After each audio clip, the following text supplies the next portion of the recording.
Y pregunto yo, ¿es que han tropezado para quedar caídos? De ningún modo, sino que su caída ha traído la salvación a los gentiles, para llenarlos de celos. Y si su caída ha sido una riqueza para el mundo, y su mengua riqueza para los gentiles, ¿qué no será su plenitud? Os digo pues a vosotros los gentiles, por ser yo verdaderamente apóstol de los gentiles, hago honor a mi ministerio, pero es con la esperanza de despertar celos en los de mi raza y salvar a alguno de ellos. Porque si su reprobación ha sido la reconciliación del mundo, ¿qué será su readmisión sino una resurrección de entre los muertos? Y si las primicias son santas, también la masa, y si la raíz es santa, también las ramas. Que si algunas ramas fueron desgajadas, mientras tú, olivo silvestre, fuiste injertado entre ellas, hecho partícipe con ellas de la raíz y de la savia del olivo, no te engrías contra las ramas. Y si te engríes, sábete que no eres tú quien sostiene la raíz, sino la raíz que te sostiene. Pero dirás, las ramas fueron desgajadas para que yo fuera injertado. Muy bien, por su incredulidad fueron desgajadas mientras tú por la fe te mantienes. No te engrías, más bien teme, que si Dios no perdonó las ramas naturales, no sea que tampoco a ti te perdone. Así pues, considera la bondad y la severidad de Dios, severidad con los que cayeron, bondad contigo si es que te mantienes en la bondad, que si no también tú serás desgajado. En cuanto a ellos, si no se obstinan en la incredulidad, serán injertados. Qué poderoso es Dios para injertarlos de nuevo. Porque si tú fuiste cortado del olivo silvestre que eras por naturaleza para ser injertado contra tu natural en un olivo cultivado, con cuánta más razón ellos, según su naturaleza, serán injertados en su propio olivo. Pues no quiero que ignoréis, hermanos, este misterio, no sea que presumáis de sabios. El endurecimiento parcial que sobrevino a Israel durará hasta que entre la totalidad de los gentiles, y así todo Israel, será salvo, como dice la Escritura. Vendrá de Sión el libertador, alejará de Jacob las impiedades. Y esta será mi alianza con ellos cuando haya borrado sus pecados. En cuanto a la buena noticia, son enemigos para vuestro bien, pero en cuanto a la elección, amados en atención a sus padres, que los dones y la vocación de Dios son irrevocables. En efecto, así como vosotros fuisteis en otro tiempo rebeldes contra Dios, mas al presente habéis conseguido misericordia a causa de su rebeldía, así también ellos, al presente, se han rebelado con ocasión de la misericordia otorgada a vosotros, a fin de que también ellos consigan ahora misericordia. Pues Dios encerró a todos los hombres en la rebeldía para usar con todos ellos de misericordia. Oh abismo de la riqueza, de la sabiduría y de la ciencia de Dios, cuán insondables son sus designios e inescrutables sus caminos. En efecto, ¿quién conoció el pensamiento del Señor? ¿O quién fue su consejero? ¿Y quién le dio primero que tenga derecho a la recompensa? Porque de Él, por Él y para Él son todas las cosas. A Él la gloria por los siglos. Amén. Romanos 11:35.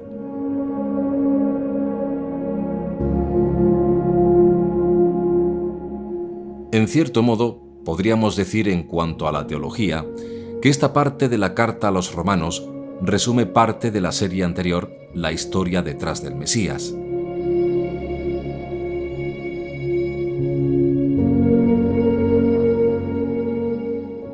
Ubal et Sion Goel, Ule Shabe Pesha, Bea Yaakov, Neum Adonai.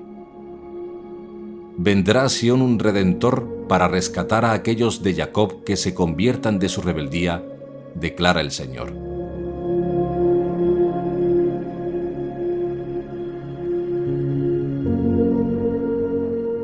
¿A quién vino a rescatar Yeshua?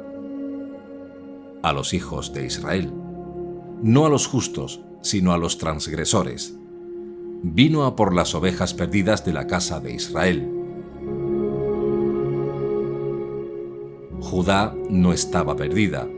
Benjamín no estaba perdida. La labor de Yeshua encomendada por Hashem fue buscar el rebaño perdido.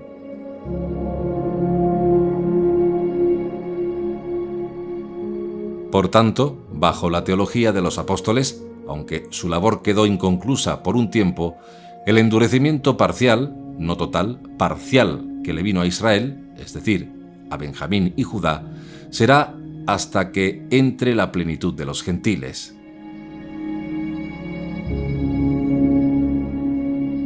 Con la aprobación en el Concilio de Jerusalén del año 49 o 50 de la entrada de los gentiles al grupo de los nazarenos, llegaron situaciones nuevas hasta el momento en el judaísmo. En el judaísmo, antes de la permisibilidad de entrada de los gentiles sin circuncidar, existieron los prosélitos.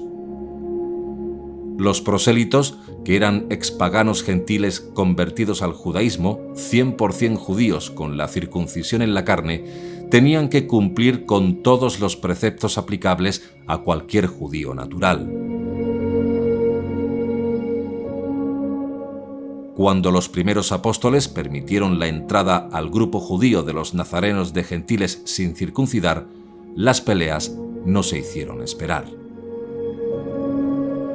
Porque pensaban: yo, que antes era gentil, me obligasteis a circuncidarme, y ahora también creo como vosotros en Yeshua.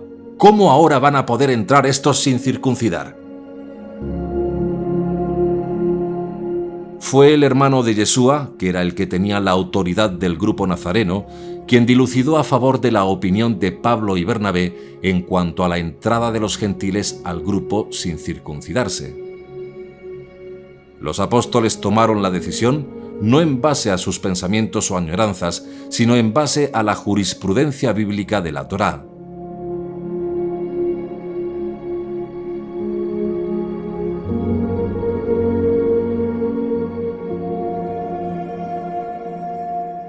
No tenemos literatura abundante del grupo nazareno de Jerusalén para saber lo que pensaban, pero en base al Concilio de Jerusalén que dictaminó a favor de Pablo, podemos entonces extrapolar la teología de Pablo a todo el grupo nazareno referente a los gentiles. Pablo, de corte farisea, nos legó sin duda alguna una de las teologías más impresionantes de toda la historia del judaísmo: las ramas injertadas.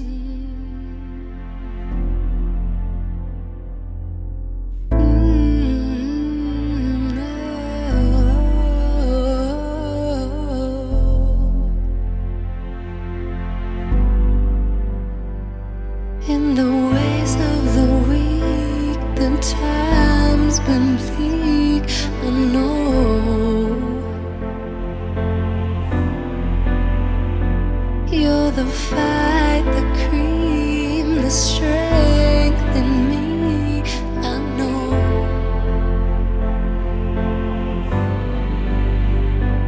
And you're driving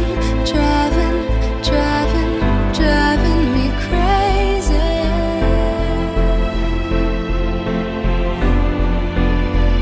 You keep on running and running and running and running lately.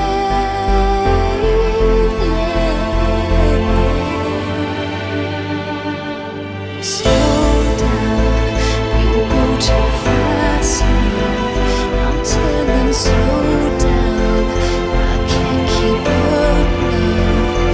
Your heart is shrinking faster, and baby, there's no laughter coming out of your mouth, out of your soul, out of your soul.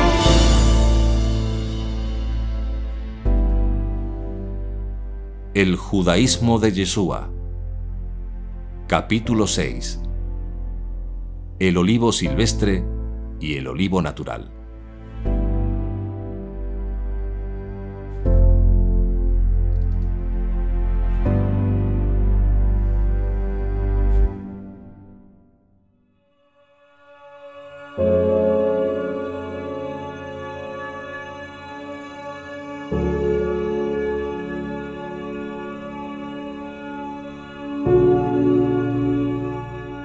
Para comprender la teología de Pablo de las ramas injertadas representadas con el olivo silvestre y el olivo natural, debemos mirar bien el texto de Romanos 11:16.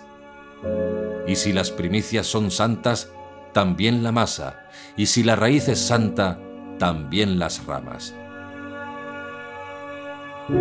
Fíjense bien que Pablo escribió esto para aclararle a los creyentes de origen gentil que ahora ocupaban los cargos directivos en la comunidad judía, pero sin judíos en Roma, o dejarles claro qué es lo que estaba pasando con Israel, que no es rechazo ni sustitución, es misterio. Y entonces Pablo usa una figura muy conocida en el judaísmo. En la Escritura, los árboles sirven para representar a Israel. Israel es representado por una palmera, por una higuera, una vid y por un olivo también.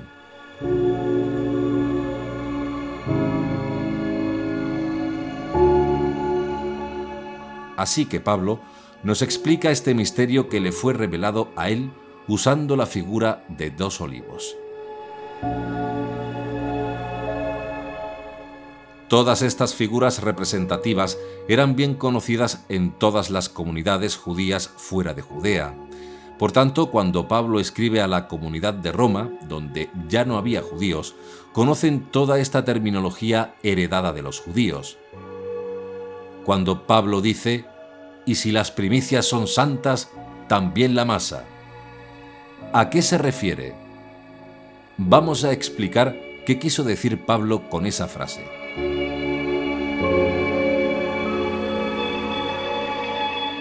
Todos los días sextos de la semana son el día de la preparación. ¿Por qué en el judaísmo se llama al sexto día de la semana el día de la preparación? Que después quedó como viernes, en honor a la diosa Venus. ¿Por qué? Porque después del sexto día viene el Shabbat. Y como en Shabbat no se cocina, hay que hacer doble comida el viernes por la tarde.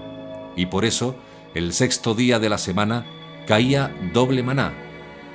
Por tanto, en el judaísmo, el sexto día de la semana, al que llamamos viernes, se prepara doble comida y el pan del Shabbat.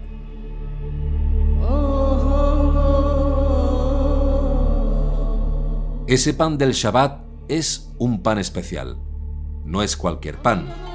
Es igual en el sentido de que lleva el mismo trigo y agua que otro pan, pero es diferente en el sentido de lo que pasaba en el proceso. Cuando se prepara la masa del pan del Shabbat, se hace como cualquier pan. Los mismos ingredientes: harina, agua, levadura y sal. Y cuando la masa está lista, se coge un trozo, se agarra un trozo, se jala el trozo que entra en la mano, y por eso se llama el pan jalá, el pan que se separa. El pan que se jala es entendible en español, pan jala, en hebreo es pan separado, quitado. Eso que se saca de la masa, el pan jala, es la primicia, y en el judaísmo está prohibido comer de ninguna masa cuya primicia no haya sido separada, porque lo que santifica la masa es la primicia. ¿Por qué? Porque cuando se separaba la masa, esa masa iba a los levitas, a los sacerdotes del templo. Esa primicia era para sostener a los levitas. Los sacerdotes recibían esa masa, preparaban el pan, lo cocinaban, y esas eran las 12 tortas de pan que se ponían en el tabernáculo del templo. Los panes de la proposición se llamaba.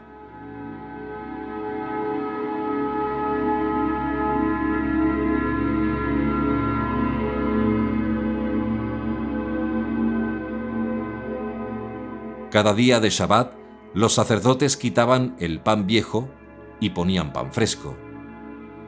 Ese pan que quitaban era el que ellos utilizaban para comer y nadie que no fuera de la familia sacerdotal podía comer de ese pan, porque era Lejen Kadosh, pan sagrado, o Lejen Panim, el pan de la presencia.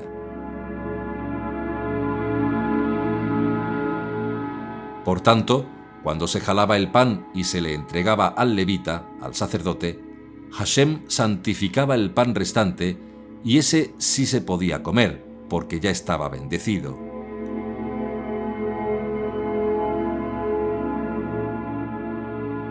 Quiere decir que si la primicia es santa, también es santa la masa de donde proviene la primicia, y esto es una ley espiritual, ley de la Torá. Es decir, Hashem se compromete en bendecir la masa si separa la primicia.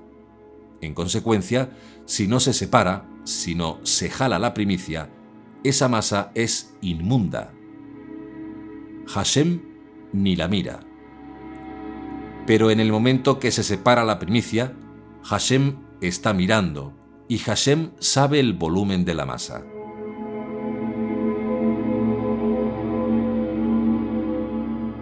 Toda la masa queda santificada por la jala de la primicia. Sin jala no hay santificación. En consecuencia, la primicia es la que santifica la masa. La masa es Israel y Yeshua es la primicia. La primicia que Hashem mismo sacó, arrancó, jaló de Israel y levantó, y lo sentó a su diestra en las alturas, en el templo celestial.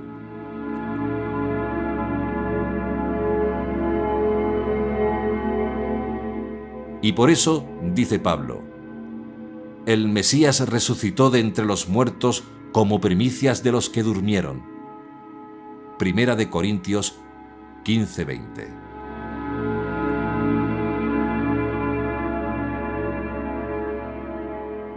¿Y si la primicia es santa? ¿Qué dice la ley? Toda la masa restante de donde fue sacada la primicia queda santificada. ¿Qué es entonces lo que está diciendo ahí?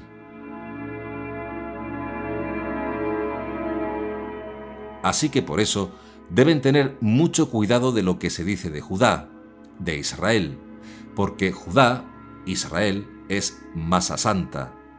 No mires a Israel como está ahora, mira a Israel como quedará después con Yeshua cuando lo envíe, aunque nadie sabe ni el día ni la hora.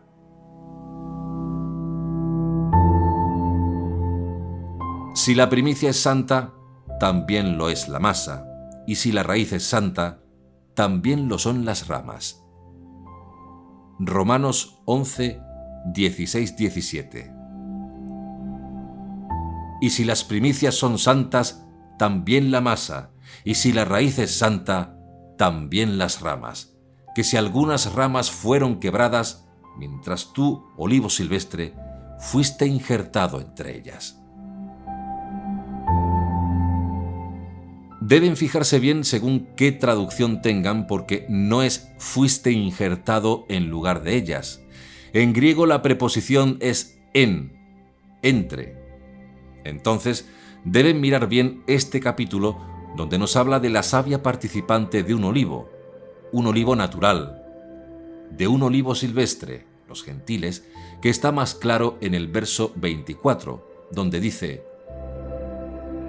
porque si tú fuiste cortado del olivo silvestre que eras por naturaleza, para ser injertado contra tu natural en un olivo cultivado, con cuánta más razón ellos, según su naturaleza, serán injertados en su propio olivo. Entonces, ¿quién es el buen olivo en la Escritura?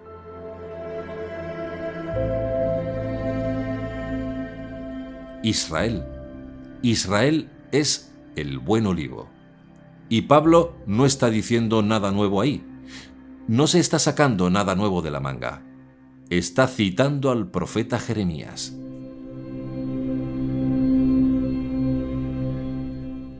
Olivo verde, hermoso es su fruto y en su parecer. Llamó al Eterno tu nombre. A la voz de recio estrépito hizo encender fuego sobre él y quebraron sus ramas. Jeremías 11:16. ¿Qué dijo Pablo? Algunas de las ramas fueron quebradas, porque algunas traducciones pone desgajadas, y existe una gran diferencia entre desgajar y quebrar. Desgajar es arrancar, y quebrar es partirlas sin romperlas. Y la palabra que se usa en griego es exeklastesan, que significa quebradas. Están unidas al tronco, a la raíz, por un hilo. Están quebradas. No le llega la savia, pero están ahí. Y Pablo dice que algunas, no todas, sino algunas ramas, fueron quebradas. ¿Y por qué lo dijo Pablo? Porque eso fue lo que dijo Jeremías en su profecía.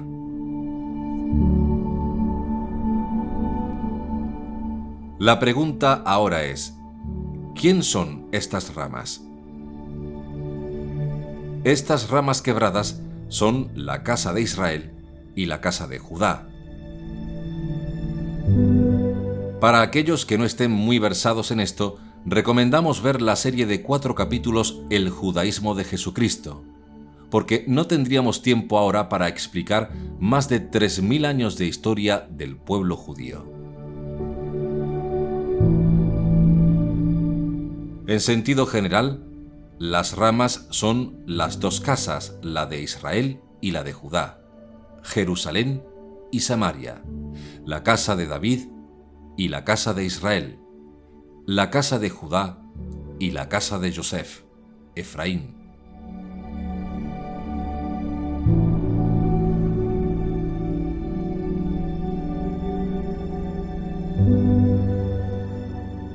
Y estos son términos que la Biblia usa porque con la muerte de Salomón, la monarquía de Israel se rompió en dos. 2 reinos se formaron. 10 tribus al norte, que se separaron de la casa de David, fueron echadas de la casa de Israel. Sus ramas fueron quebradas y esparcidas por el mundo. Y después, lo mismo le pasó a la tribu de Judá y a la de Benjamín, es decir, las ramas fueron quebradas. Y ahora presten mucha atención, porque las ramas que fueron quebradas, el Mesías, cuando sea enviado para buscar a esas ramas, el Malhut Hashamayim, habrá llegado. El reino de los cielos habrá llegado.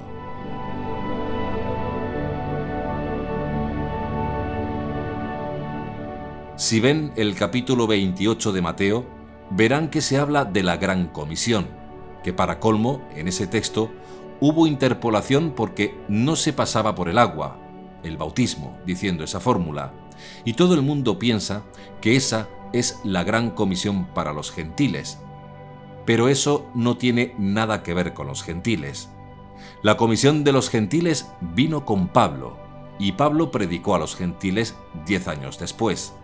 Por tanto, la ignorancia en estos temas es clave.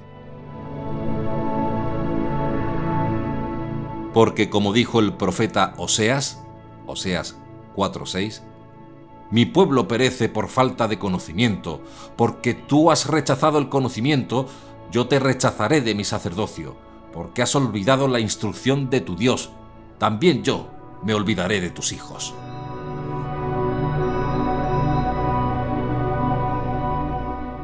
Y si leen el libro de Gálatas, podrán ver que hubo un acuerdo para que Jacobo, Juan y Pedro fueran a la circuncisión y Pablo y Bernabé a la incircuncisión. Es decir, Jacobo, Juan y Pedro predicarían entre los judíos y Pablo y Bernabé predicarían entre los gentiles. ¿Por qué? Porque si Mateo 28, 16, 20, la Gran Comisión fuese para los gentiles, los estaríamos judaizando.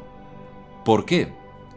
Porque cuando Yeshua dice ahí que enseñándoles a guardar todo lo que yo os he mandado, en Mateo 28, 20, si se predica esto a un gentil, lo que se estaría haciendo es judaizarlo. Imagine que Yeshua sana a un no judío, a un gentil, y le dice, ve y presenta la ofrenda que ordenó Moisés. Y esto lo enseñó Yeshua, como podemos ver en Mateo 8:4 o Lucas 5:14. Un gentil no tiene que hacer eso. Yeshua lo dijo solo para los judíos. ¿Entienden ahora lo trastocado que ha sido todo esto? Las iglesias, las congregaciones por un lado, y nosotros por otro. Por todo esto y más, es que Yeshua no puede ser un Dios trino, ni Yeshua puede ser el Padre. Yeshua no puede ser Dios. Yeshua tiene que ser un hombre 100% como todos nosotros. Arrancado, jalado de la masa, como el pan jalá, para que toda la masa sea santa. Si a Pablo se le entiende como un judío de la diáspora, plenamente griego y plenamente judío, se explican muy bien dos pilares del pensamiento de Pablo. Uno, ¿por qué y con qué sistema Pablo dice que han de incorporarse los gentiles a Israel? Ojo, incorporarse, injertarse en igualdad de condiciones como gentiles, porque no han de cumplir toda la ley de Moisés, sino solo la fundamental y eterna, que es el Decálogo más la ley de Jesús. Y segundo, el ser en el que tienen que creer, y el acto de fe es muy griego, el ser en el que tienen que creer, aunque él no lo explique, de alguna manera tiene un estatus divino, que encaja bien, como digo, con su interpretación del bautismo, muerte y resurrección de un ser divino, de la Eucaristía, ingestión de un Dios, y de la oposición, Jesús como Señor, culto al emperador. Así que Pablo, al menos en esos dos puntos, se explica muy bien desde el punto de vista de la historia de las religiones.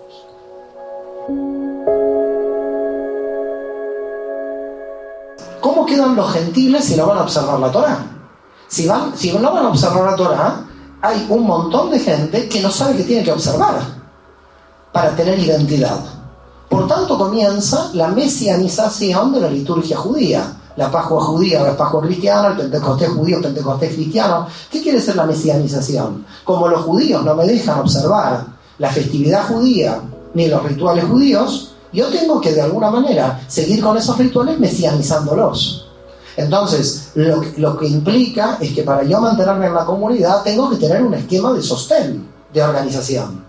Los gentiles, el judaísmo no le responde a los gentiles. Pablo no responde de manera práctica. Ahora, ¿qué tienen que observar los gentiles para entrar? ¿Qué hacen? ¿Saludan a la gente y no rezan los gentiles? El otro no come cerdo, no hace esto, observa, y el otro viene, automáticamente soy Israel, me siento aquí, pero no observo nada. Soy un Israel que observa la mínima. Claro, después vienen los matrimonios mixtos. ¿Qué hacemos con los nenes de la primera generación después de Pablo? Los nenes, mejor que no cumplan nada, porque igual Pablo lo justificó.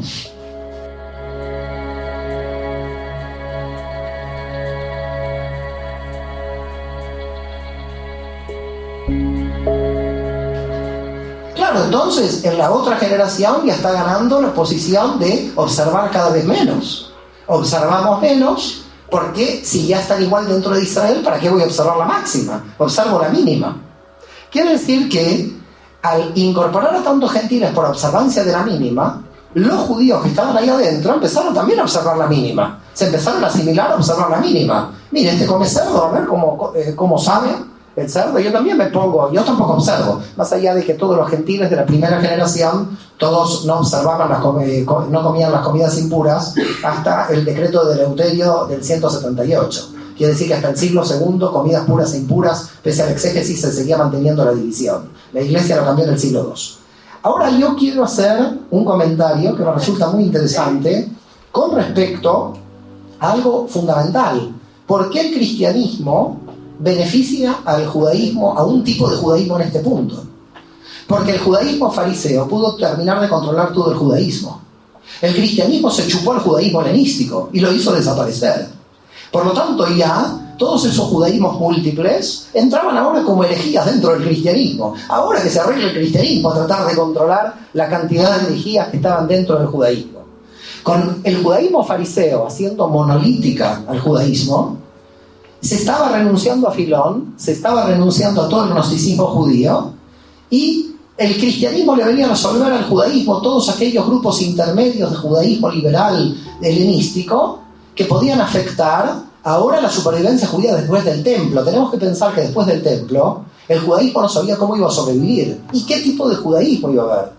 Con lo cual el cristianismo le es beneficioso a un judaísmo que ahora tenía que ser monolítico dentro del farisaísmo y no podía admitir herejías después de la destrucción del templo, porque ahora los rabinos tenían la función del sacerdocio. Si no entendemos que el cristianismo le viene a sustituir al judaísmo como absorción de herejías que el judaísmo no puede asumir por esta incapacidad que ahora va a tener por la caída del templo, no estamos entendiendo por qué el cristianismo se va a llenar de herejías en el siglo II, porque es todo lo que el judaísmo no quiere admitir. Y no lo quiere admitir para mantener una estructura monolítica después de la caída del templo. Si no hay estructura monolítica después de la caída del templo, ¿cómo se mantiene el judaísmo? ¿Cuál es el judaísmo? Yohanan ben Zakkai en el concilio de Yavne, en el año 80, va a decir, esto es el judaísmo. Y todo lo que queda afuera, que se organice como pueda. Entonces, lo más gracioso del caso es que Filón de Alejandría, el gran creador del concepto, no creador del concepto de logos, pero sí el que introduce el concepto de logos dentro del mundo judío, le permite al cristianismo el problema de la divinización relativa. Es este judío, Filón de Alejandría, el que le permite la divinización relativa, y nosotros en el judaísmo fariseo no vamos a recibir a Filón ni lo vamos a estudiar a Filón. Lo que nos va a pasar es que toda la herejía de divinización relativa que se nos va a meter por abajo, la vamos a estructurar dentro de la mística de la Kabbalah. La Kabbalah va a ser de alguna manera la justificación de los elementos de intermediación divina a través de Metatron, que nos dijo aquí muy bien Antonio. Por lo tanto, nosotros sí estudiamos a Metatron, nosotros sí tenemos intermediación, pero en el campo de la Kabbalah, es decir, en un gnosticismo judío que se mantuvo relativamente controlado del 1 al 10 y que en el siglo X, entre Gerona y Toledo, estalló en el medio de Sefarado, porque ya no se podía sostener. Pero el rabinismo tardó 10 siglos en admitir que a través de la Kabbalah volviera el gnosticismo. ¿Por qué? Porque ya era un gnosticismo donde ya el judaísmo había permitido mantenerse durante 10 siglos. El gnosticismo de Filón, con esta relativa divinización, era peligroso para el judaísmo fariseo, que tenía que controlar monolíticamente el judaísmo después de la caída del templo. En cambio, un judaísmo en el siglo X, ya que había codificado el Talmud y que ya tenía experiencia en su supervivencia histórica, podía admitir cierto grado de conceptualización de divinización menor a través de la Kabbalah.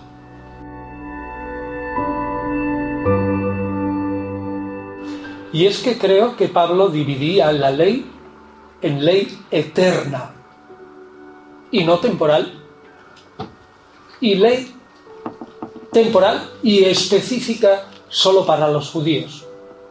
Y que cuando dice en 3:31 establecemos la ley, sobre todo se refiere a esa ley eterna y temporal que tienen que cumplir tanto los gentiles como los judíos. Donde más claro aparece esa división entre ley temporal y ley eterna está en Gálatas 3, 19, 29.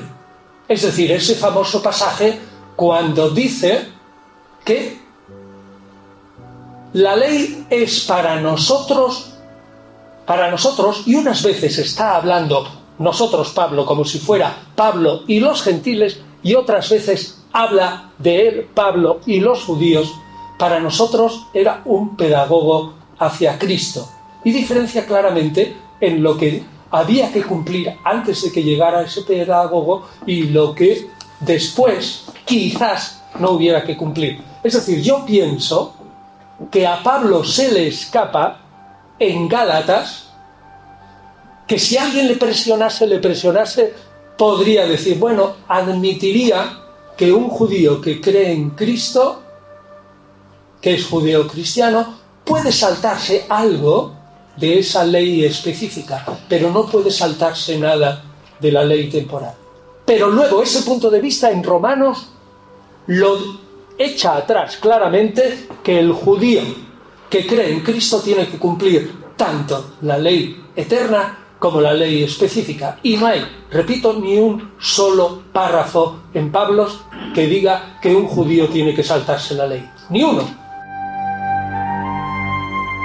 El primer punto es qué partes de la ley son más importantes que otras. Durante unos 4 siglos, a partir de Maimónides y algún pensador anterior, como Hariri, muchísimos rabinos empezaron a decir cuáles eran los principios del judaísmo. Maimónides 13, Yosef Albo 3, Hasdai Crescas 4, 6, perdón.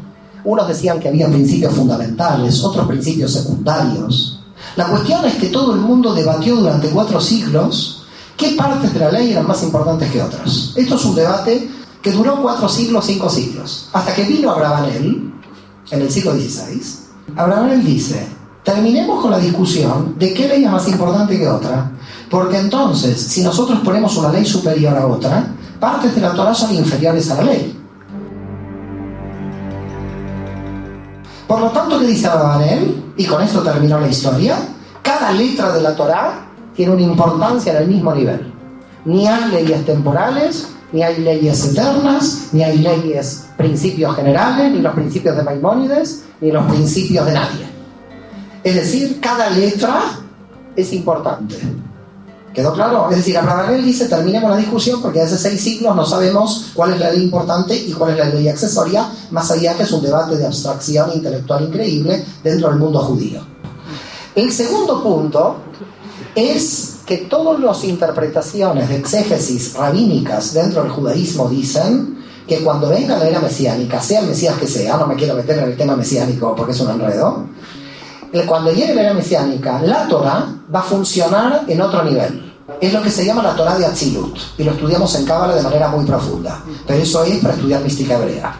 Torá de Atzilut es cuando la Torá en la era mesiánica va a funcionar de otro modo, de modo que no va a funcionar igual. Claro, Pablo está diciendo, llegó la era mesiánica, la Torá está funcionando de manera diferente. Entonces, ¿qué problema tienen los grupos mesiánicos judíos? No solamente cuando proclamaron que Jesús es el Mesías, sino todo grupo mesiánico, como Shabbatai Tzvi en 1666, que se proclamó Mesías en Turquía, y el último Rebbe de Lubavitch, que se proclamó Mesías en Nueva York.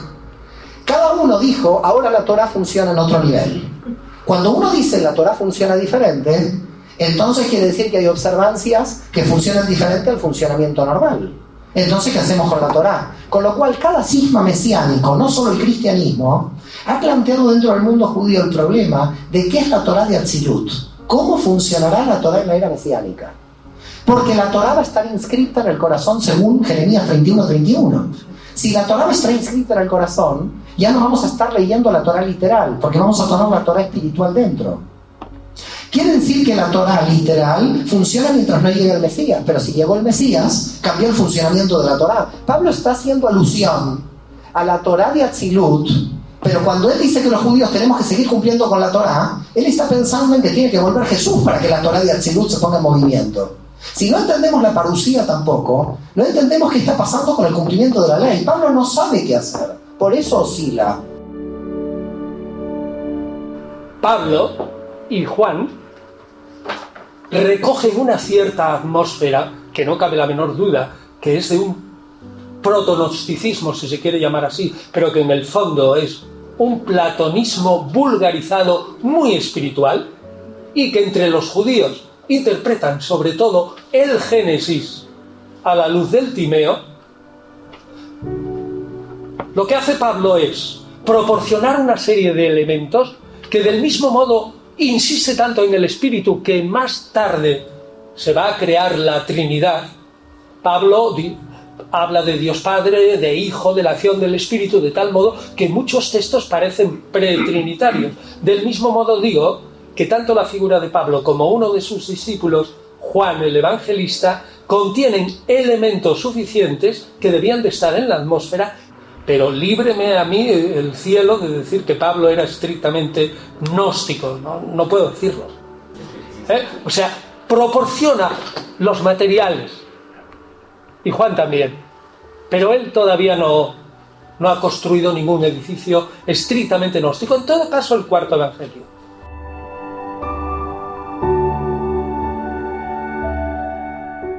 Por tanto, no entender esto y mil cosas más a la perfección es igual a tomar, por ejemplo, un mando a distancia para clavar un clavo. Al final destrozarás el mando a distancia y no clavarás el clavo porque no fue creado para clavar clavos. Lo que intentamos decir es esto.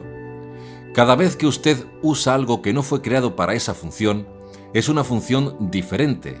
Usted abusa de eso. La historia de la humanidad es una historia llena de abusos. Vivimos abusando de la naturaleza, vivimos abusando de los animales y, lo que es más grave, vivimos abusando unos de otros. ¿Por qué? Porque el mundo no entiende para qué fuimos hechos. Por tanto, Mateo 28 no es para los gentiles.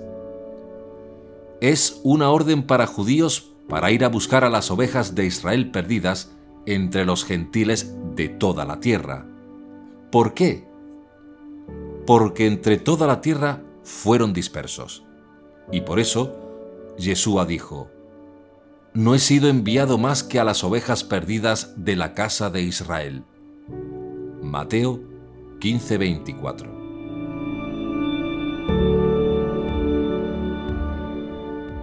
Si Yeshua dijo que solo fue enviado a buscar a las ovejas perdidas de la casa de Israel y tú fuiste encontrado por él, no por la iglesia, no por la congregación, no por nosotros, sino por él, ¿tú quién eres? Miremos ahora qué dice Pablo en Romanos 15:8. Pues afirmo que el Mesías se puso al servicio de los circuncisos. Y observen cómo ubica ahí a los judíos, al pueblo de Israel. Pues afirmo que el Mesías se puso al servicio de los circuncisos a favor de la veracidad de Dios para dar cumplimiento a las promesas hechas a los patriarcas. Y ahora miren bien qué dice. Y para que los gentiles glorificasen a Dios por su misericordia, como dice la Escritura, por eso te bendeciré entre los gentiles y ensalzaré tu nombre.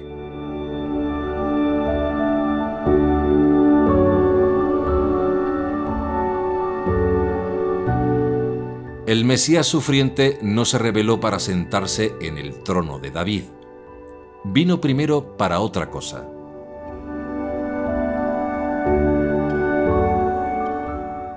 Y cuando se entiende qué es esa otra cosa, se entenderá mejor a Yeshua. El rechazo fue de los gobernantes de Israel, no del pueblo de Israel.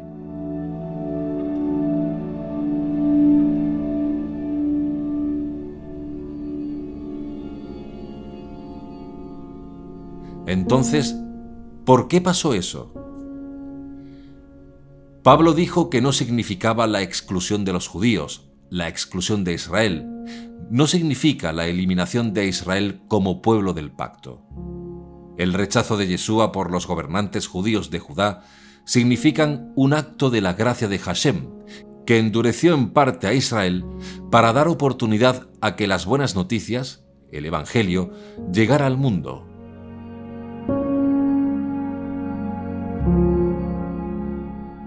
En otras palabras, si los gobernantes de Israel, si el Cohen Gadol, el sumo sacerdote, hubiese declarado a Yeshua Mashiach y hubiera tocado el shofar, y lo hubiese ungido con aceite, y lo hubiese puesto en el trono de David, solamente Israel hubiese sido salvo, y el mundo entero se habría perdido para siempre.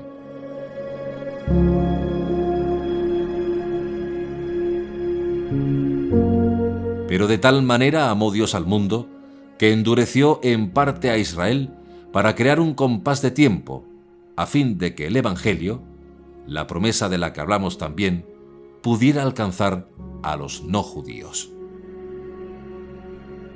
Entonces Hashem, el Dios de Israel, puso un decreto. Endureció en parte a su pueblo Israel y no les dejó ver quién era realmente Yeshua. Y por eso lo tuvo escondido, lo tuvo velado.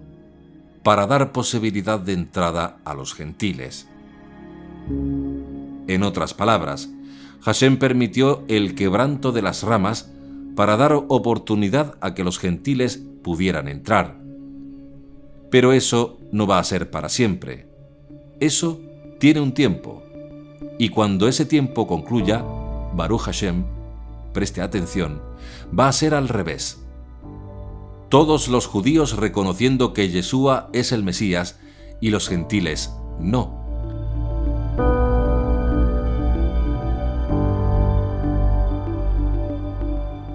Algunos podrán decir, y de hecho dicen, ese será el anticristo, el que construirá el tercer templo. Pero nos quedamos sin palabras ante semejantes barbaridades, y nos limpiamos el polvo de nuestros pies. No hacen nada más que verter incoherencias por sus bocas, las mismas que les consumirán. Y entonces les vendrá el quebranto y el crujir de dientes.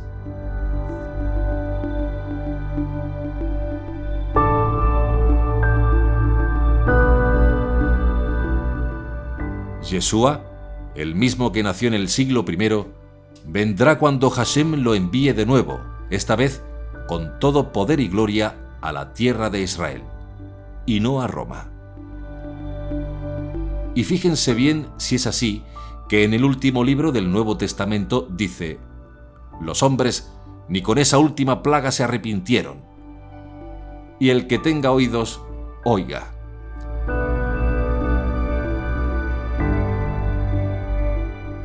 Pero los demás hombres, los no exterminados por estas plagas, no se convirtieron de las obras de sus manos, no dejaron de adorar a los demonios y a los ídolos de oro, de plata, de bronce, de piedra y de madera, que no pueden ver, ni oír, ni caminar. No se convirtieron de sus asesinatos, ni de sus hechicerías, ni de sus fornicaciones, ni de sus rapiñas. Apocalipsis 9, 20-21. ¿Qué dijo Yeshua?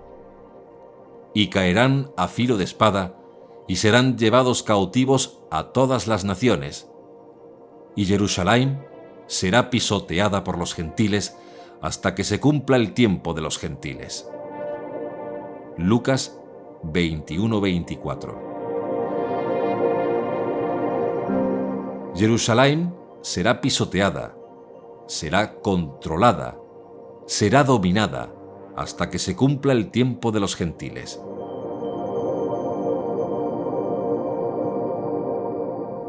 ¿Qué dice por tanto Pablo aquí? Pues no quiero que ignoréis, hermanos, este misterio, no sea que presumáis de sabios. El endurecimiento parcial que sobrevino a Israel durará hasta... Fíjense bien que lo que dice es temporal, parcial, y durará hasta... Es en parte y temporal. En parte en cuanto al quebrantamiento de algunas ramas, no todas, y temporal en cuanto al tiempo.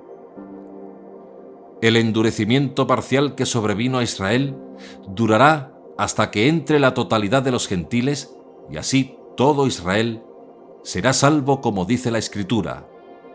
Vendrá de Sión el libertador, alejará de Jacob las impiedades. Romanos 11, 25-26. Es decir, después de que entre la plenitud de los gentiles, todo Israel será salvo. Entonces, ¿qué ha hecho Dios con los gentiles? Si miramos Romanos 11:17, dice: pues si algunas de las ramas, fíjense bien, no todas, algunas, pues si algunas de las ramas fueron desgajadas o quebradas, ya deberían entender que Pablo está usando ahí la profecía de Jeremías. Que si algunas ramas fueron desgajadas, mientras tú, olivo silvestre, fuiste injertado entre ellas, hecho partícipe con ellas de la raíz y de la savia del olivo. debe quedar bien claro que Pablo habla de gentiles como injertados en Israel.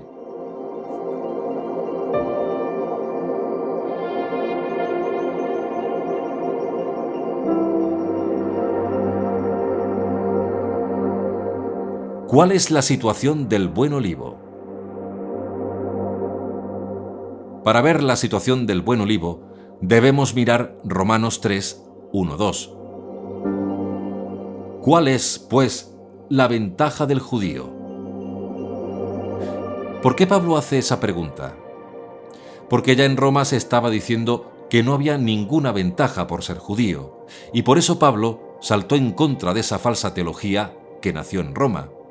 Y por eso dijo Pablo: ¿qué ventaja tiene, pues, el judío? Dijo: mucha. O ¿cuál la utilidad de la circuncisión? Grande, de todas maneras. Ante todo, a ellos les fueron confiados los oráculos de Dios. ¿Por qué Pablo hizo esa segunda pregunta? Es claro y evidente que fue porque en Roma, ya sin judíos a causa de la expulsión, se decía entre los gentiles creyentes que ser judío y tener la circuncisión ya no valía para nada. Los gentiles se creían el pueblo nuevo del pacto, porque Dios desechó a los judíos, desechó a Israel.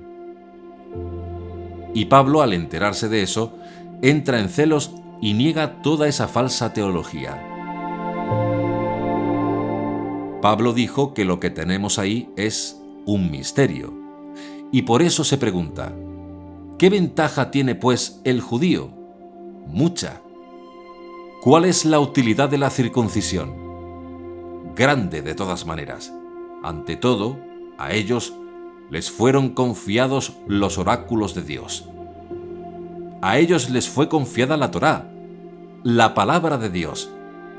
Entonces, al olivo natural le fue dada la Torá.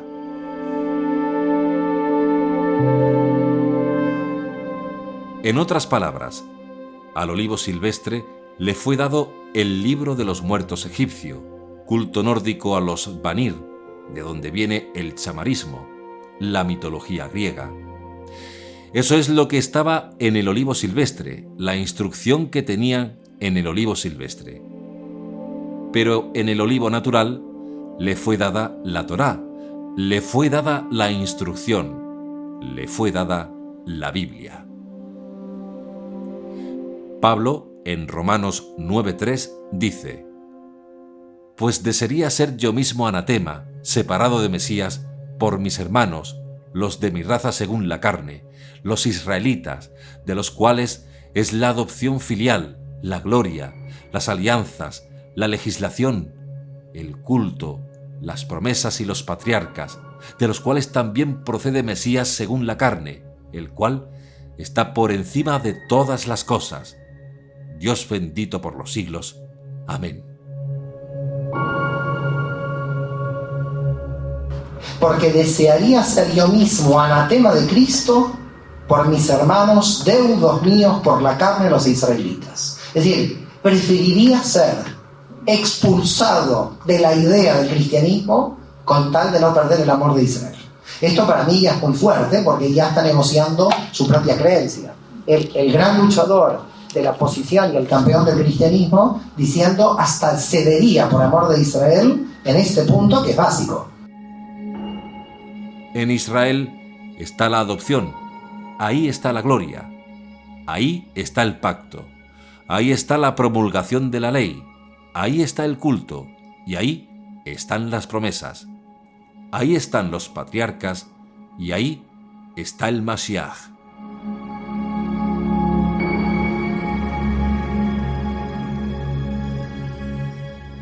En el olivo silvestre no está el culto, está la adoración a los demonios. Y por eso Dios prohibió la forma de adoración y culto a los demonios, para darle culto a Él.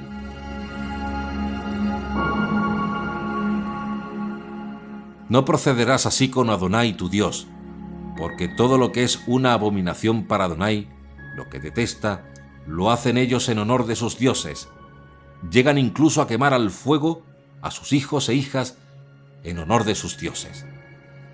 Deuteronomio 12:31.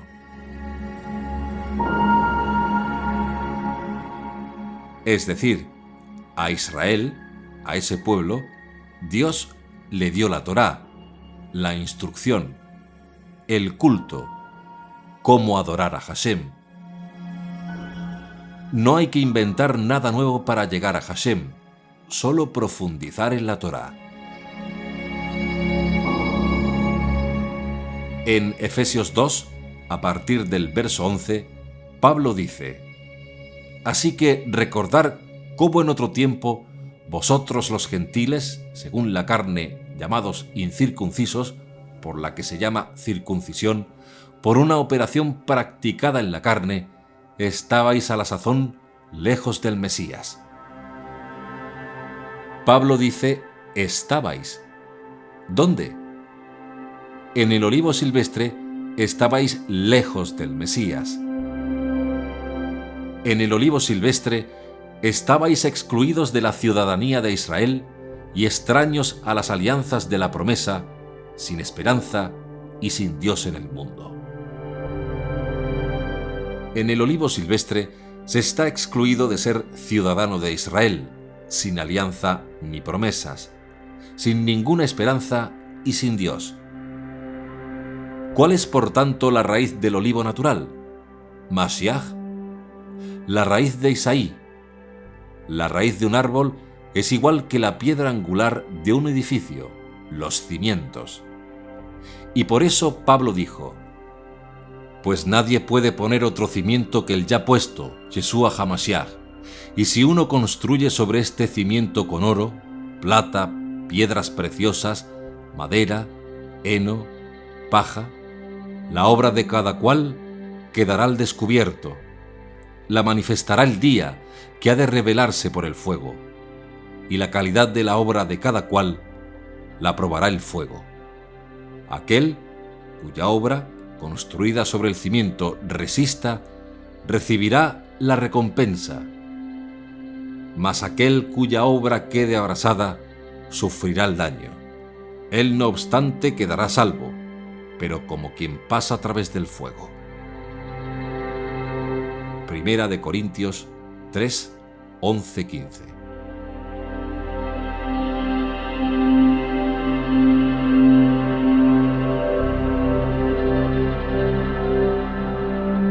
Ahora bien, ¿cuál es el fundamento del olivo silvestre? La división del uno y único, Hasatán, idolatría, pecado, corrupción, blasfemias, brujería, santería, espiritismo, culto a los demonios. Pero ahora, dijo Pablo, pero ahora ha ocurrido algo extraordinario. Hashem permitió que algunas ramas del olivo natural se quebraran para abrir un compás de tiempo. Envió a judíos, como Pablo y como Bernabé, al mundo gentil para decirles que se convirtieran de los ídolos al Dios verdadero.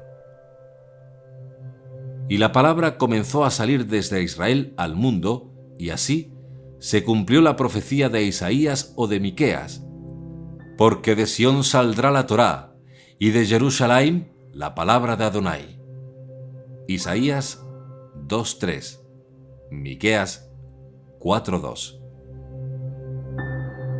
La palabra de Hashem comenzó a salir al mundo y llegó al olivo silvestre. Y oyeron, y creyeron. Oísteis y creísteis. ¿Y qué hizo Dios contigo, gentil? Te desconectó de esa raíz, te cortó del olivo silvestre y te injertó en el olivo natural, el pueblo de Israel. Todo derecho legal que tenía la raíz del olivo silvestre contigo se cortó, fue cortada y te injertó en el olivo natural.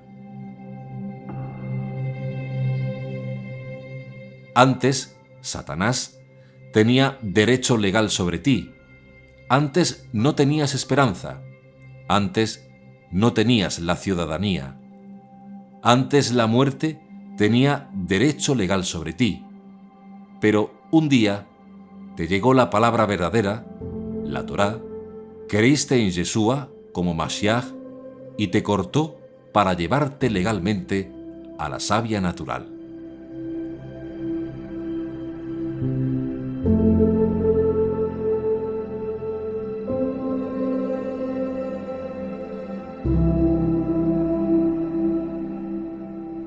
Ahora debemos aclarar algo, porque, dijo Pablo, de los dos pueblos hizo uno, en Efesios 2:14. Cierto, pero los hizo uno en el olivo natural. El injerto no fue en un nuevo árbol. El injerto de los gentiles fue en el pueblo de Israel.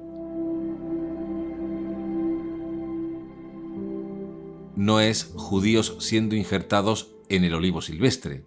Son gentiles, expaganos, siendo injertados en Israel. Y no podemos torcer la Escritura en algo tan fundamental. La unión de los dos pueblos es en el pueblo de Israel.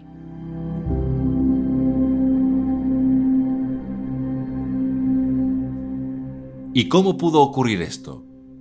Porque por un tiempo Hashem escondió la identidad de Yeshua como el Mesías al pueblo de Israel. Se lo escondió para que no lo declararan rey de Israel y dar tiempo para la entrada de los gentiles. El sufrimiento al que fue sometido el pueblo de Israel fue para dar entrada legal de los gentiles al olivo natural. Fue y es el misterio de Dios en boca de Pablo. Entonces, ¿cómo algunos se enorgullecen y desprecian al olivo natural, el pueblo de Israel, los judíos, porque algunas ramas fueron quebradas por causa de Dios, burlándose de los judíos u odiándolos?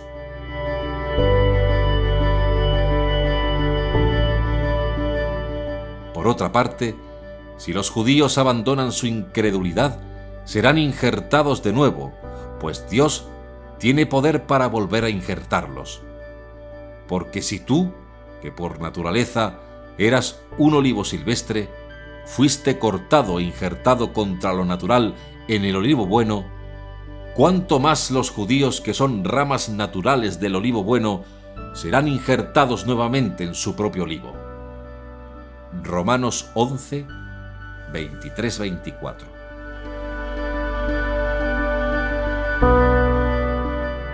Ahora, fíjense bien en que Pablo dice que el injerto de los gentiles es contra natura. ¿Qué es contra natura? El olivo silvestre es diferente a un buen olivo y su fruto es de menor calidad y tamaño. Si cortamos una rama de olivo natural y se injerta en un olivo silvestre, el fruto será una buena aceituna. Pero si cortamos una rama de olivo silvestre y se injerta en el tronco de un olivo natural, su fruto será siempre acebuchina. Esto ocurre así porque la naturaleza de la rama nunca cambia, independientemente de si las ramas son naturales o injertadas. La naturaleza del árbol, de la rama, nunca cambia.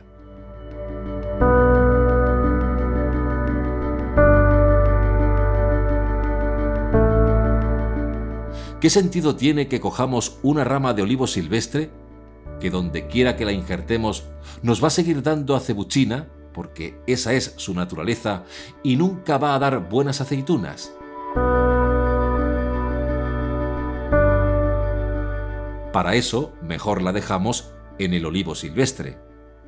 Eso que aparentemente jamás haríamos fue lo que Hashem hizo contigo.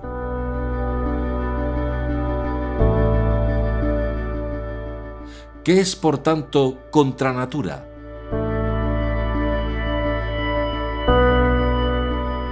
Que lo que jamás haríamos en el mundo natural, Hashem cogió ramas del olivo silvestre y las injertó en el olivo natural. Y ahí ocurre el milagro. Esa rama, en vez de dar acebuchina, da buenas aceitunas.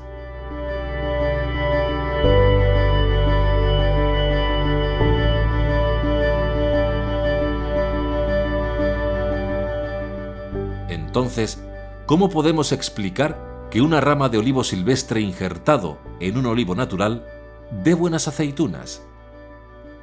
La única manera de explicarlo es que su naturaleza ha cambiado, su ADN ha cambiado, y esta alegoría con los dos olivos es exactamente lo que Hashem ha hecho contigo, si eres gentil. Y ahora podrás comprender mejor a Pablo de Tarso cuando dijo: por tanto, el que está unido al Mesías es una nueva persona. Las cosas viejas pasaron, se convirtieron en algo nuevo.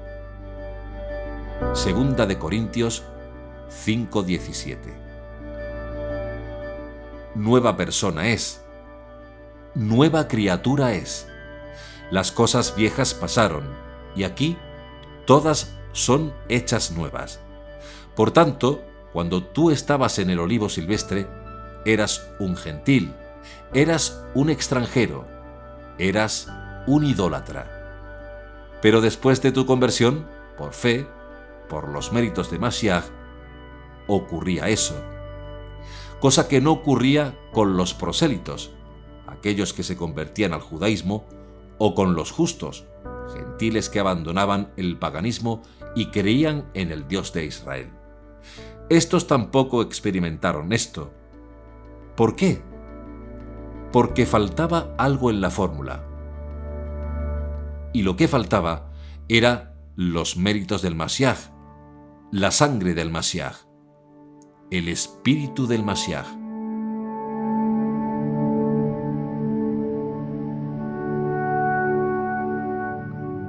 Pero ahora, dice Pablo, con esta otra conversión, venido ya el Mesías, y por los méritos y la sangre del Mashiach, tú eres cambiado en otra persona. Eres transformado. Experimentas una conversión que te quita tu corazón de piedra y te pone un corazón de carne. Y te da un nuevo espíritu, el espíritu de Mashiach, y que hace nuevas todas las cosas. Y cuando tú estás en el olivo natural, aún sin circuncisión, tú ya no eres un gentil. Tú eres ya un ciudadano de Israel. Las cosas viejas pasaron. He aquí, son hechas nuevas. Segunda de Corintios 5:17.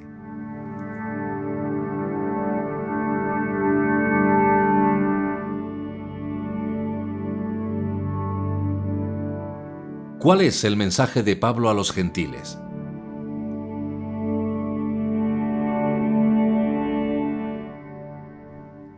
Que ese cambio es contra natura. ¿Por qué? ¿Qué era lo que tú tenías en el olivo silvestre? Que estabas conectado con la raíz del mismo Hasatán. Te nutrías de la savia del olivo silvestre, que es el paganismo, la idolatría, y de todo lo que recibiste de la cultura del país que naciste.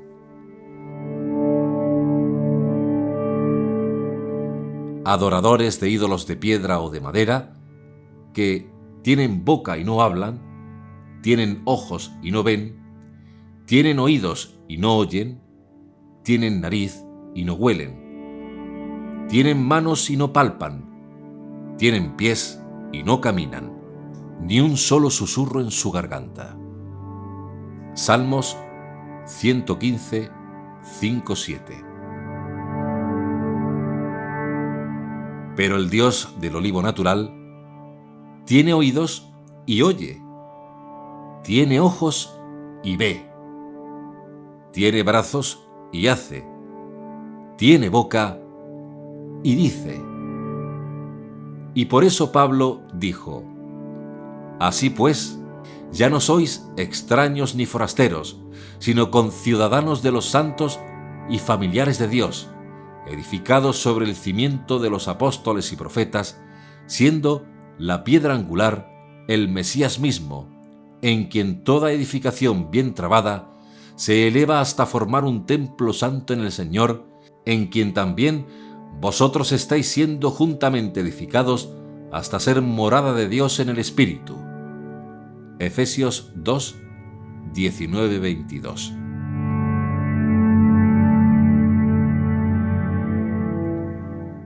Sabéis que cuando erais gentiles, os dejabais arrastrar ciegamente hacia los ídolos mudos. Primera de Corintios 12:2. Es decir, cuando erais gentiles, pasado perfecto. Antes sí, estabais ciegos, pero ahora no. Es cierto que Pablo dice: os digo, pues, a vosotros, los gentiles, Romanos 11:13, con la intención de recoger también entre vosotros algún fruto, al igual que entre los demás gentiles. Romanos 1:13. Pero cuando Pablo dijo eso, era para recordar de dónde venían ellos, y no lo que ellos eran ahora. Dijo eso porque hay un principio del judaísmo que dice en el libro del Génesis y que luego dijo el profeta Isaías: no te olvides de la cantera que fuiste tomado. Óiganme todos los que quieren vivir con rectitud y me buscan, dice el Señor. Miren la roca de donde fueron cortados, la cantera de donde fueron sacados. Miren a Abraham, su padre, y a Sara, la que les dio la vida. Cuando yo lo llamé, era uno solo, pero le bendije y le di muchos descendientes. Yo seré bondadoso con Sión, la ciudad que estaba toda en ruinas. Isaías 51, 1-3.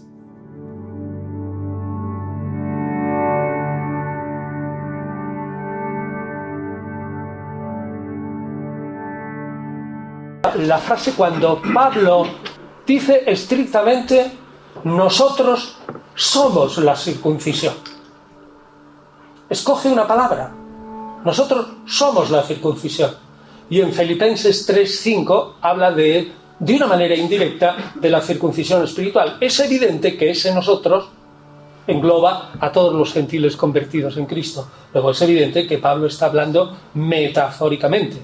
Metafóricamente para Pablo, como dije, dentro del platonismo vulgarizado, es la contraposición entre carne, materia, espíritu, idea.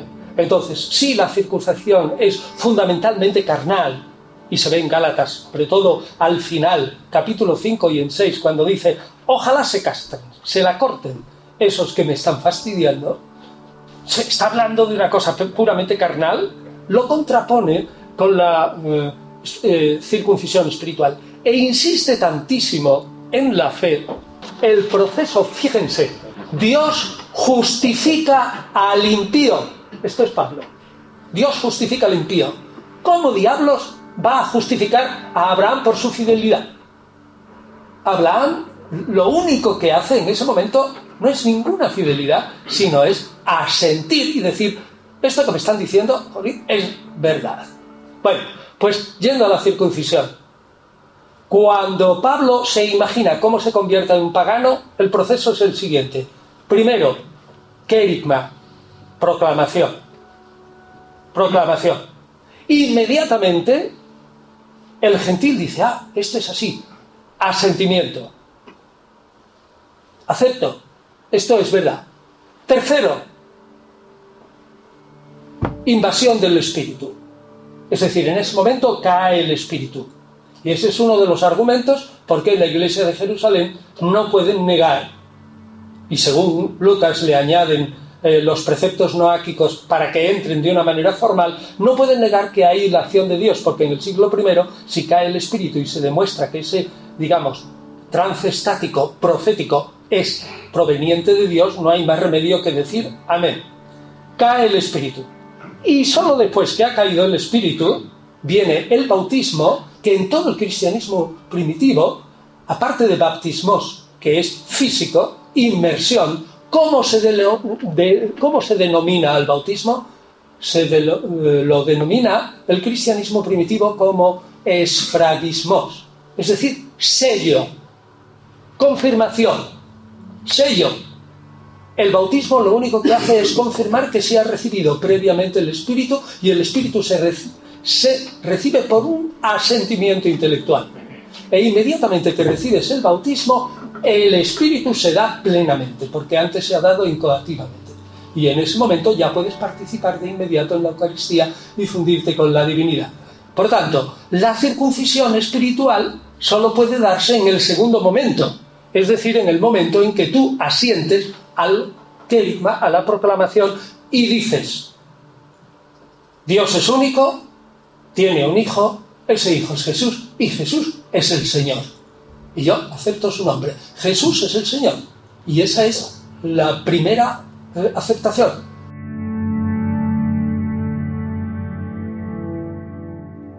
Así dijo Dios sobre Jerusalén: tu origen, tu nacimiento, es de la tierra de Canaán. Tu padre fue amorreo y tu madre Etea. Ezequiel 16:3.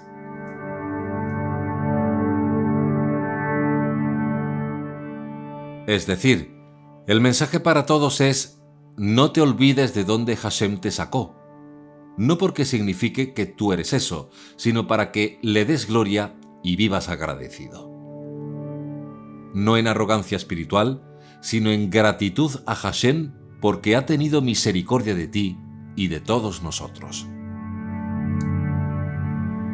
3 mentiras han venido rodando por el mundo en estos últimos 20 siglos. Número 1. Que cuando un gentil es convertido al Dios de Israel por medio de Yeshua, como el Mesías, sigue siendo gentil. Falso. Era. Ahora es una nueva criatura. Y la prueba está en que no da acebuchina, sino buenas aceitunas. Amor, paz, paciencia, bondad, fe, templanza. Antes eras olivo silvestre dando acebuchina, pero ahora eres olivo natural y das buen fruto. ¿Por qué? Porque ha habido un cambio en su genética, en su naturaleza. Antes eras gentil, pero ya no. Y no hace falta circuncisión, como obligan en otros campos. Ahora, exgentil, por tu fe, has sido lavado, has sido cambiado de lugar. Se te ha dado pactos, promesas y esperanza. Ahora tienes al Mashiach. Ahora tienes la nacionalidad de Israel. Tú no eres amigo de Israel. Tú eres ahora parte de Israel. Y por eso quien llegue a Israel no debe verse como amigo del judío, sino hermano del judío. Y cuando Mashiach vuelva, él te va a decir como rey de Israel cuál es tu parte de tierra en Israel para que tú levantes tu tienda y puedas morar en paz y seguridad. Por eso, el que levanta la mano contra Israel, toca tu casa. El que toca a Jerusalén, toca tus ojos también. Y por eso cuando muere un judío por causa de un acto terrorista, muere un hermano tuyo. Y por lo tanto, tienes que amar a Israel, no como amigo, sino como tu familia. Y el que no provee para los suyos es un incrédulo y anegado a la fe.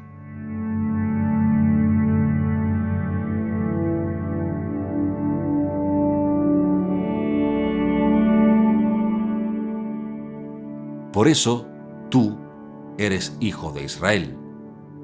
Sois conciudadanos de los santos y sois de la familia de Dios. Efesios 2:19. La segunda mentira es que Hasatán es quien induce a querer todo esto, pero al final piensas que tú no perteneces a Israel. Falso.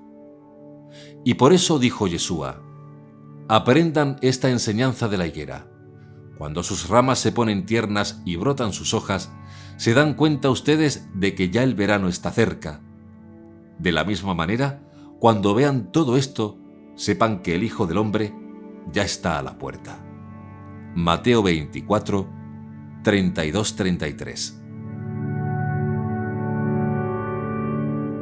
Hasatán, falso, padre de la mentira, hacerle creer a los redimidos que siguen en el olivo silvestre. Tercera mentira. Si Hasatán no puede impedir que tú entiendas quién eres tú, y tampoco puede impedir que tú ya no estés en el olivo silvestre, sino en el olivo natural, Israel, al menos va a tratar de hacerte creer que tú no tienes derecho a la herencia porque eso es solo para los judíos. Mentira. Falso. Dijo Pablo: has sido hecho partícipe de la raíz y de la rica savia, de las dos cosas. Al olivo, que son los judíos, se le cortaron algunas de las ramas y en su lugar se le injertó el olivo silvestre, que eres tú. Así llegaste a tener parte en la misma raíz y en la misma vida del olivo. Pero no te gloríes, despreciando las ramas naturales. Si lo haces, recuerda que no eres tú quien sostiene a la raíz, sino que la raíz te sostiene a ti. Romanos 11, 17-18.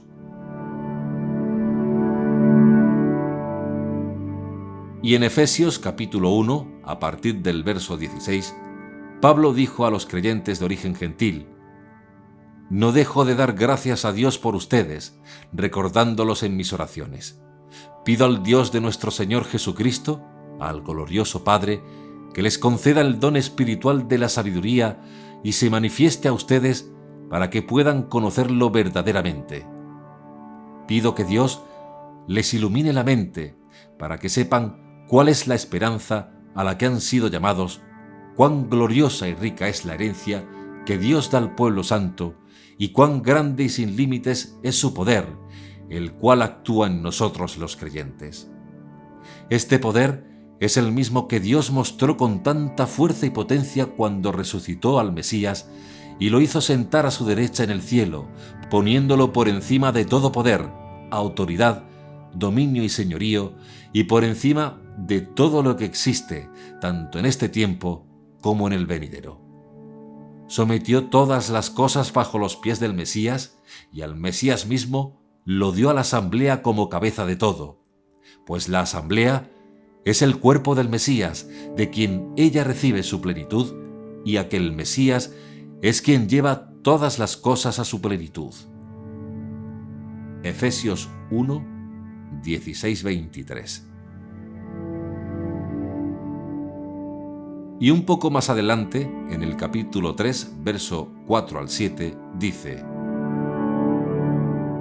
según esto, leyéndolo, podéis entender mi conocimiento del misterio del Mesías, misterio que en generaciones pasadas no fue dado a conocer a los hombres, como ha sido ahora revelado a sus santos apóstoles y profetas por el Espíritu, que los gentiles sois coherederos, miembros del mismo cuerpo y partícipes de la misma promesa en Mesías Yeshua, por medio de la buena noticia, del cual he llegado a ser ministro, conforme al don de la gracia de Dios, a mí concedida por la fuerza de su poder.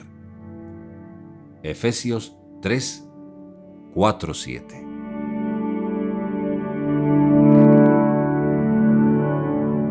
Miembros del mismo cuerpo y partícipes de la misma promesa. Quiere decir que usted es gentil, creyente en el Dios de Israel y en Yeshua como el Mesías, es partícipe y miembro del mismo cuerpo y promesas, aún sin circuncidar el prepucio, tiene una parte en la promesa. Y no por la circuncisión en la carne, sino la del corazón hecha por el Moel que Hashem escogió de entre todos nosotros, Yeshua HaMashiach. Pero recordando que esta teología es para los gentiles, no para los judíos. ¿Por qué decimos esto? Decimos esto porque muchos vienen a nuestra casa a decir: esto es judaísmo, estáis judaizando. Por un lado creen en Jesús, otros en Yeshua, y muestran el caramelo, pero no lo dejan probar. Enseñan, a veces mal, sobre un judío, sobre las promesas del pueblo de Israel, sobre los dones de Israel, sobre la gracia del Dios de Israel e incluso sobre la instrucción de la Torá. Pero después dicen: no prueben el caramelo porque eso es para los judíos nada más. Usted que tiene hambre, le ponen el caramelo delante, pero después no le dejan probar. Después le dicen en su cara que eso no es para usted. Gracias por la ofrenda. Otros, por el contrario, se vuelven más extremistas que el judío ortodoxo y para entrar a formar parte del grupo le exigen circuncidarse o dejarse largas barbas. Pero no. Si eso es así, como ocurre en muchos sitios, mejor que no le enseñen el caramelo y sigan con su pan viejo. Pero no. Ese caramelo, si creen en la teología de Pablo, ese caramelo es para ti también, ya seas circunciso o no. La circuncisión es nada, y nada la incircuncisión. Lo que importa es el cumplimiento de los mandamientos de Dios, que permanezca cada cual tal como le halló la llamada de Dios. Primera de Corintios 7, 19-20.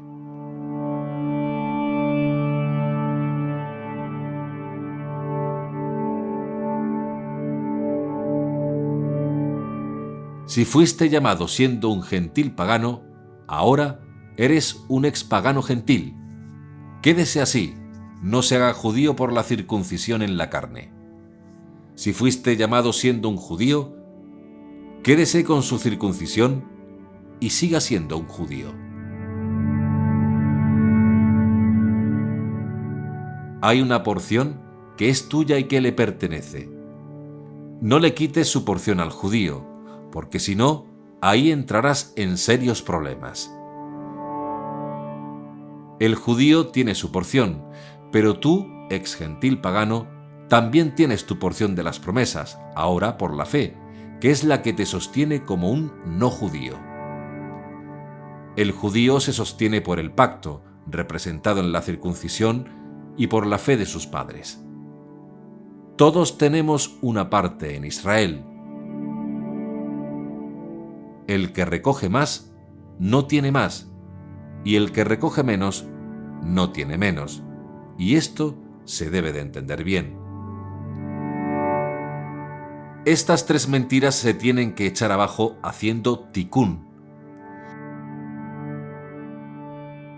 Tikún es una palabra hebrea del judaísmo que significa rectificar, restaurar, arreglar algo que fue hecho mal previamente. La restauración de todas las cosas, como dijo Pedro y vemos en Hechos. Arrepentíos, pues, y convertíos para que vuestros pecados sean borrados, a fin de que el Señor venga el tiempo de la consolación y envíe al Mesías que os ha sido destinado a Yeshua, a quien debe retener en el cielo hasta el tiempo de la restauración universal, de que Dios habló por boca de sus santos profetas. Hechos 3, 19-21. ¿Cómo se hace tikún? ¿Cómo se hace rectificación? Haciendo 3 confesiones si se es creyente de estas promesas, porque serás cambiado en otro hombre, en otra mujer, no para salvación, sino por causa de ella, porque la salvación no es el injerto es el resultado de la salvación. No predicamos injertos, predicamos salvación. Pero un resultado de la salvación es esto. Por eso es que un creyente de origen gentil no necesita hacerse judío una vez que conoce a Yeshua. ¿Por qué no necesita hacerse judío? Porque si después, por los méritos de Yeshua, usted ha recibido todo esto y usted ya está injertado en el olivo natural y va un rabino a decirle que le haga judío, porque usted se siente fuera, usted está pisoteando la sangre de Yeshua. ¿Por qué en la época de Yeshua un gentil se hacía judío? Porque estaba en el olivo silvestre y quería pasar al olivo natural, y la única forma legal que existía era haciéndose plenamente judío con la circuncisión en la carne. Pero una vez resucitó Yeshua, dice Pablo, usted por la fe, expagano gentil, solo por la fe, es injertado en Israel. No tienes que hacerte judío para entrar en Israel. Y como ya estás en el olivo natural, ahora debes aprender a vivir en el nuevo estado y descubrir ahí tu herencia, junto con tus hermanos judíos.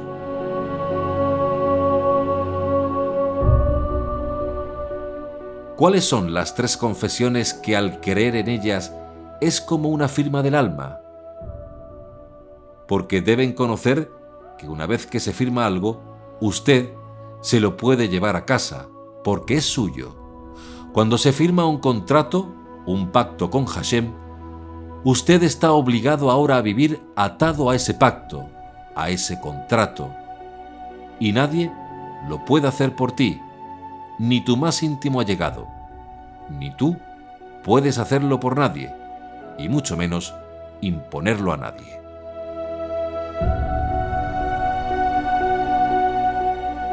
Yo no soy lo que creo que soy, sino lo que Dios dice que yo soy. Yo no estoy donde pienso que estoy, sino donde Dios me ha puesto. Yo no tengo lo que pienso que tengo, sino lo que Dios me ha dado.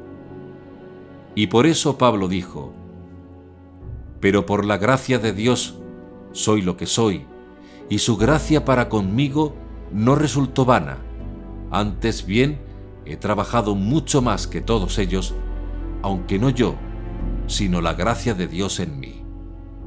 Primera de Corintios 15:10.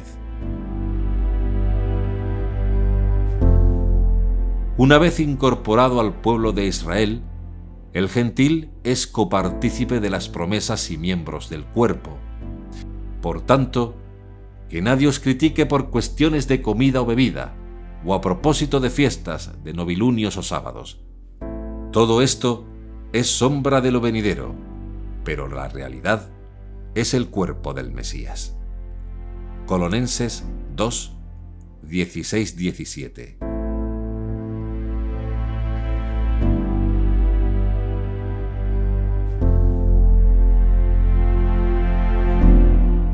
¿Qué importancia tienen las fiestas del Eterno?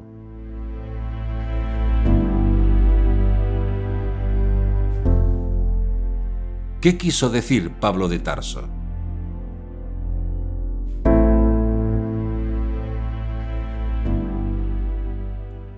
¿Es quizás como argumentó el cristianismo posterior con la teología del reemplazo o la dispensación de la gracia?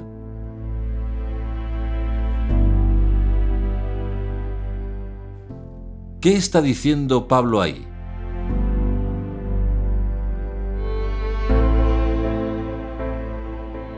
¿Qué quiso decir con eso?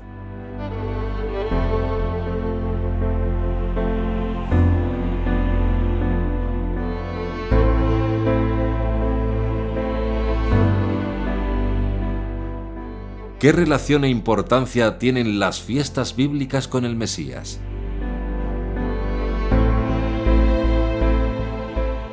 Todo esto, y mucho más, lo vamos a estudiar con todo detalle, pero eso será en el siguiente capítulo de Los secretos de Yeshua.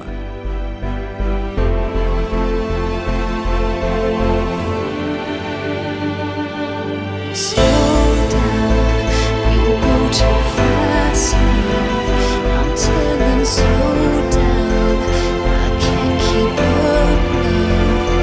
Your heart is shrinking faster, and baby, there's no laughter coming out of your mouth, out of your soul, out of your soul.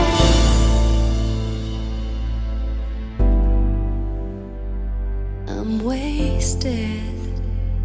Keep running,